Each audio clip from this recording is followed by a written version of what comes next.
Imagine this. Your trusted cybersecurity provider, the one you rely on to keep your data safe, has been breached. This isn't a hypothetical scenario. It's a reality that's unfolding right now, and it's affecting some of the biggest names in the industry. A sophisticated hacking campaign, leveraging credentials tied to Salesloft Drift, has left a trail of compromised data and raised serious questions about supply chain security. But here's where it gets controversial. Even the most vigilant companies can fall victim to these insidious attacks. Let's dive in and explore the details. And then you can decide for yourself whether you think these companies did enough to protect their customers. Palo Alto Networks, a titan in the cybersecurity world, recently disclosed that it had been impacted by a supply chain attack originating from Salesloft Drift. This incident, which unfolded in early September 2025, granted hackers unauthorized access to Salesforce data belonging to Palo Alto Networks' downstream customers. In a candid blog post released on Tuesday, Palo Alto Networks acknowledged the breach, assuring the public that the compromised information was largely limited to business contact details, internal sales accounts, and basic case data. The company swiftly contained the incident, disabling the problematic application from its Salesforce environment.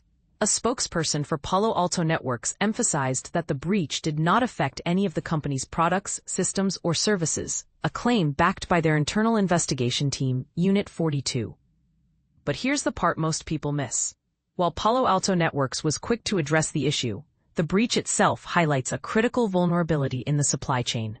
How can we trust our cybersecurity providers if their own systems can be compromised so easily? And this is not an isolated incident. Zscaler, another heavyweight in the cybersecurity arena, also fell victim to the same supply chain attack. In a blog post published over the weekend, Zscaler revealed that hackers had accessed commonly available business contact data, including names, email addresses, phone numbers, and product licensing information.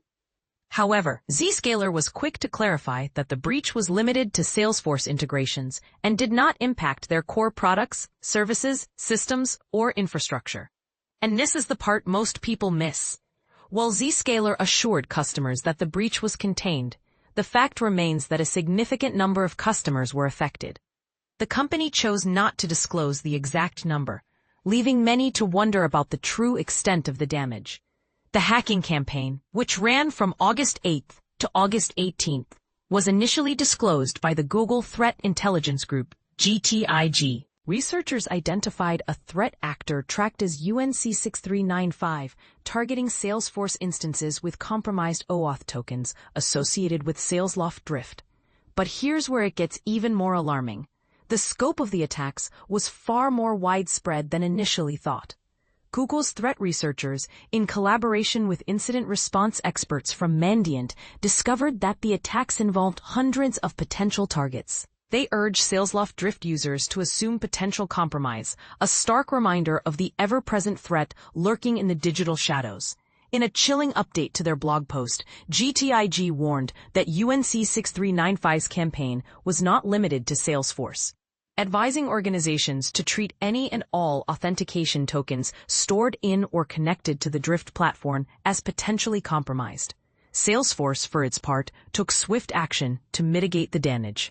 On Thursday, the company announced that it had disabled all integrations with Salesloft Drift while the investigation continued. But here's the million-dollar question. Was this enough?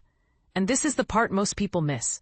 While Salesforce's response was prompt, the incident underscores the need for more robust security measures across the board.